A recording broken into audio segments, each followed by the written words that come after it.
Pierre est en direct avec nous et il nous appelle de Paris. Bonjour Pierre.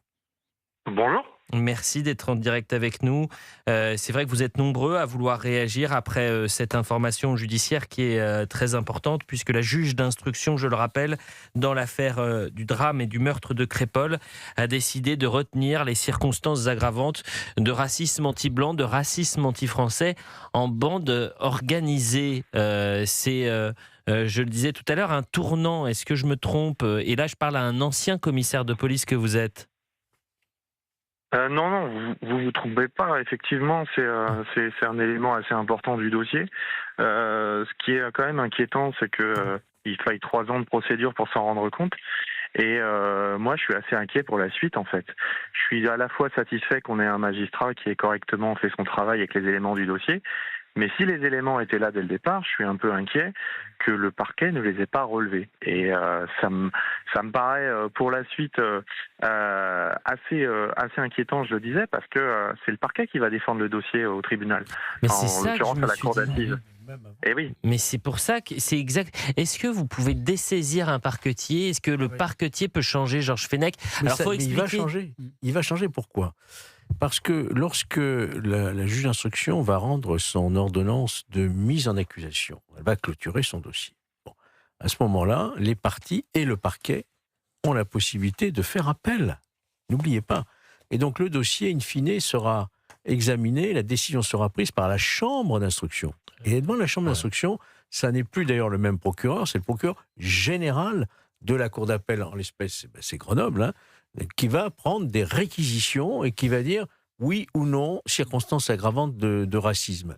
Et au final, c'est la chambre d'instruction, collégialité, 3 conseillers à la cour d'appel, qui décideront de la qualification. Et ça ne veut pas dire pour autant, et vous l'avez rappelé, Elliot, que c'est terminé, puisqu'il y aura ensuite un procès.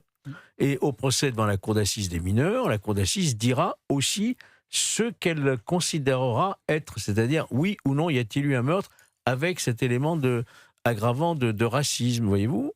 Donc on est loin du compte. Là, on a une décision qui est courageuse, qui est lucide, qui est factuelle, d'une juge d'instruction qui s'oppose à son parquet. Faut bien voir, enfin elle s'oppose, elle ne prend pas la même décision qu'a requis le parquet. Il faut voir que quand même là, il y a une décision... Elle ne le sort pas comme ça. Mais non, elle s'appuie sur 14 témoignages. Sa décision est motivée, on l'a eu tout à l'heure avec William, sa décision est parfaitement motivée, puisqu'il y a des témoins.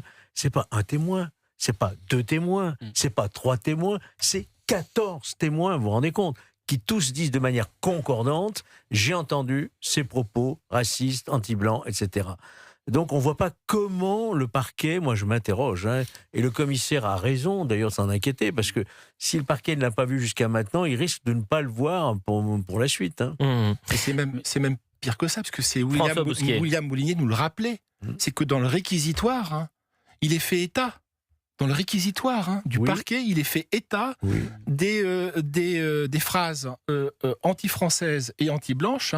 Donc ça veut dire que l'instruction les a sous les yeux et qu'elle n'en tire pas les conclusions qui s'imposent. Pierre, je voudrais revenir voir Pierre, parce que vous êtes ancien commissaire, vous avez claqué la porte de la police? J'ai fait un choix personnel. Vous avez fait, mais je vous avais déjà eu au téléphone, cher Pierre.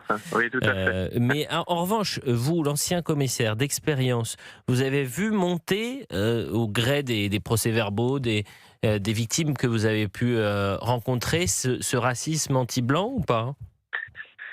Au gré des procès-verbaux, je ne vais pas pouvoir dire ça parce que en fait, ce sont des faits qui passent, comme on dit chez nous, sous les radars. Il n'y a pas forcément de plainte pour ça.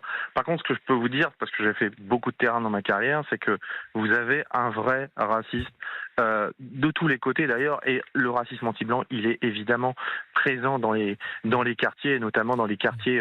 Nous, on appelle ça des ZSP ou des zones sensibles.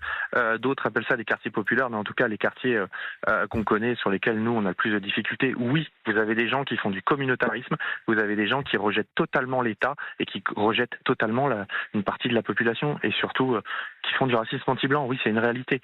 Et ça ne fait que s'aggraver. Et ce que je voulais rajouter, c'est que avec cette décision décision du parquet ou pas. Je ne sais pas s'il avait les éléments au moment de son réquisitoire. Cela dit, pour le réquisitoire définitif, il devait avoir les éléments. Je suis pas sûr que ça arrange les choses en fait de fermer les yeux sur cette réalité-là que tous les gens connaissent en fait dans la rue. Et pour moi, le parquetier ou en tout cas le procureur qui a pris cette décision, il est complètement en dehors de la réalité. Voilà, et c'est dommage.